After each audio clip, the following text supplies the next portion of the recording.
Patna junction से नाबालिग लड़की के अपहरण मामले का रेल पुलिस ने दावा किया है कि आरोपी अपहरणकर्ता की पहचान कर ली गई है। जल्द आरोपी पुलिस की गिरफ्त में होगा। इस मामले की जानकारी देते हुए पटना रेल एसपी अमृतेंद्र शेखर ठाकुर ने बताया कि बीते 27 नवंबर को पटना जंक्शन के 1 नंबर प्लेटफॉर्म पर बक्सर से पटना जंक्शन एक मानसिक रूप से कमजोर नाबालिग बेटी पिता के साथ पहुंची थी। पिता ने नाबालिग को प्यास लगने पर गेट संख्या 4 पर छोड़ पानी लाने निकले, जिस दरमियान नाबालिग के नहीं मिलने पर जीआरपी थाने में नाबालिग के लापता का लिखित शिकायत किया गया। मामले को गंभीरता को देखते हुए रेल पुलिस ने पटना जंक्शन के सीसीटीवी कैमरे को खंगाला गया। एक संदिग्ध युवक नाबालिग का हाथ पकड़ ले जाते देखा गया। रेल एसपी ने कहा कि 29 नवंबर को बक्सर पीड़िता के घर से रेल पुलिस को अपहरण नाबालिग को एक ई रिक्शा चालक द्वारा घर पहुंचाने की जानकारी मिली, जिसके बाद रेल पुलिस ने पीड़िता के परिजनों को बुलाया। वहीं नाबालिग को घर तक पहुंचाने वाले ई रिक्शा चालक को शक के आधार पर पूछताछ कर रही है। बहरहाल रेल पुलिस ने नाबालिग का मेडिकल जांच कराने की बात कही है। फिलहाल इस मामले में मुख्य अज्ञात आरोपी रेल पुलिस की पकड़ से बाहर है, जिसकी तलाश में पुलिस जुटी है। लोगों ने वैज्ञानिक तरीके से पहचान करने का प्रयास किया, लगातार अनुसंधान किया जा रहा था, लगातार छापेमारी किया जा रहा था। हो सकता है कि छापेमारी जो हम लोगों ने दबाव लगातार बनाया है उसके कारण भी उनकी जल्दी बरामदगी हुई है और पहुंचाने की जो बात हुई है उसका भी एक बहुत बड़ा रोल रहा है। हाँ, एफआईआर प्राथमिकी में भी उन्होंने इस बात का उल्लेख किया।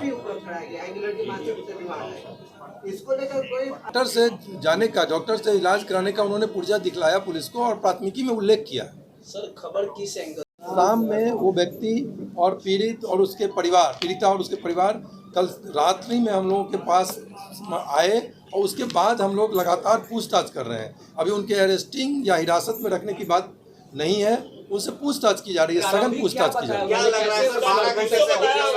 अभी अनुसंधान के हम लोग रिकंस्ट्रक्ट कर रहे हैं, जो भी उनका तथ्य बताया गया कि कहां से कैसे उन्होंने उसको लड़की को उनको मिली और कैसे उसको रिकंस्ट्रक्ट कर रहे हैं। हम लोग ये जल्दी अपडेट कर देंगे। सर, जांच में ये बाधा थोड़ी ना होगा, कोई भी अननोन पर्सन किसी लड़की को मिलेगा फिर जाके पहुंचा देगा। आखिर अभी आपको रिकंस्ट्रक्ट हम जांच का विषय है। हाँ, जांच का विषय है और हम जल्द अपडेट करेंगे। चलिए ठीक है सर।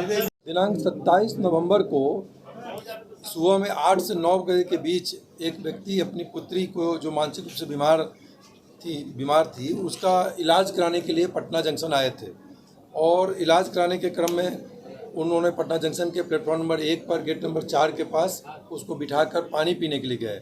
इसी बीच में कोई एक व्यक्ति ने उस पुत्री का अपहरण करके ले गया अपने साथ। जब वो आए वापस तो उन्होंने सीसीटीवी फुटेज देखा तो उसमें स्पष्ट दिखाई पड़ रहा था कि एक व्यक्ति उनके पुत्री को ले जा रहा है।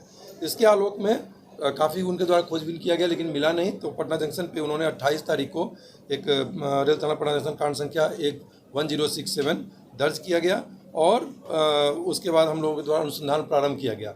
लगातार तकनीकी अनुसंधान किया जा रहा था, अभियुक्त की पहचान किए जाने का प्रयास किया जा रहा था। इसी बीच कल पता चला कि अभियुक्त एक व्यक्ति के द्वारा बक्सर में उनके घर पे अपहृत को पहुंचाया गया है वहाँ पे।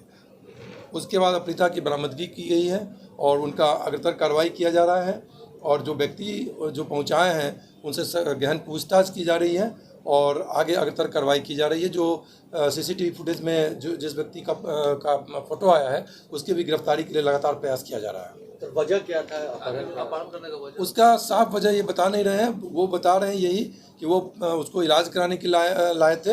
उनके जो पिताजी के द्वारा बताया गया है कि वो इलाज कराने के लिए लाए थे और उसके बाद पानी पीने के लिए गया तो वो किसी व्यक्ति के द्वारा ले जाया गया।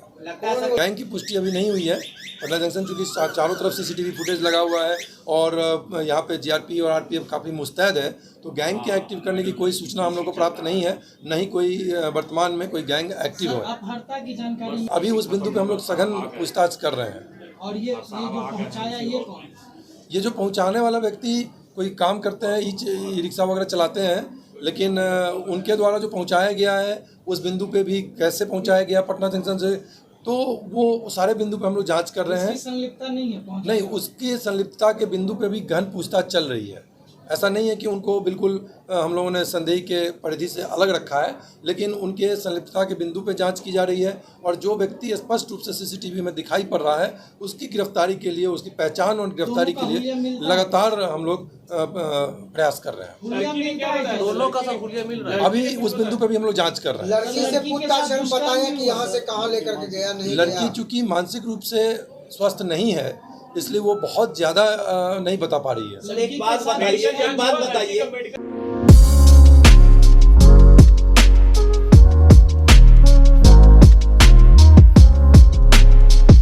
हमारे यहाँ MRF के टायर एवं ट्यूब होलसेल दामों पर उपलब्ध हैं, जिसमें आपको जेसीबी, हाईवा, ट्रक हर प्रकार के 4 व्हीलर स्पोर्ट्स बाइक के टायर उपलब्ध मिलेंगे, जो कि MRF टायर आपको A to Z उपलब्ध मिलेगी। हमारे यहाँ मशीनों द्वारा टायर चेंज किया जाता है, तो फिर गाड़ियों को लेकर चिंता किस बात की। MRF टायर है ना होलसेल दामों में। हमारा पता है Shiv Shambhu tyres, NH23, new bypass road, Bandhgora 40। Contact number है 7004827659।